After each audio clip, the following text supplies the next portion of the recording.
सोलापूर जिल्हा परिषद अध्यक्ष निवडीला 18 मार्च अमावस्येचा मुहूर्त. कोण होणार अध्यक्ष याकडे लक्ष.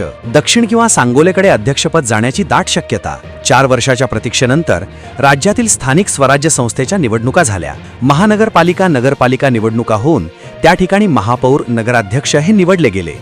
आता जिल्हा परिषदेमध्ये अध्यक्ष उपाध्यक्ष आणि सभापती कोण होणार याच्या चर्चेने जोर धरला आहे. जिल्हा परिषदेचे अध्यक्षपदी ओबीसी सर्वसाधारण असल्याने आणि त्यातच भारतीय जनता पार्टीचे स्पष्ट बहुमत मिळालं आहे. 68 पैकी 38 जागांवर भारतीय जनता पार्टीने 3 स्पष्ट बहुमताने भाजपचा पहिला अध्यक्ष कोण होणार याकडे सर्वांची नजर लागून राहिला आहे.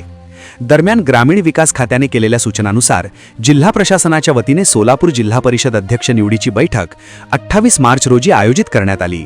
विशेष म्हणजे त्या दिवशी अमावस्या आहे, त्यामुळे अध्यक्ष निवडीला अमावस्येचा मजेदार चर्चा ऐकण्यास मिळत आहे. ओबीसी सर्वसाधारण अध्यक्षपद असल्याने भाजपकडे आता 2 नावे समोर येत आहे.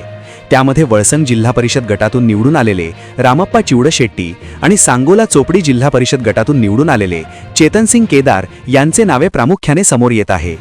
दरम्यान दुसरीकडे आमदार सचिन कल्याण शेट्टी यांच्या पत्नी शांभवी कल्याण शेट्टी या अध्यक्षपदासाठी नाकार दिल्यानं आणि दुसरीकडे बार्शीचे माजी आमदार राजेंद्र राऊत हे विधान परिषदेसाठी इच्छुक असल्यानं त्यांनीही जिल्हा परिषद अध्यक्षपद तालुक्याला घेण्यासाठी म्हणावं तसं पुढे येत नसल्याने अन्य इतर कार्यकर्त्यांच्या आशा पल्लवित झाल्या आहेत.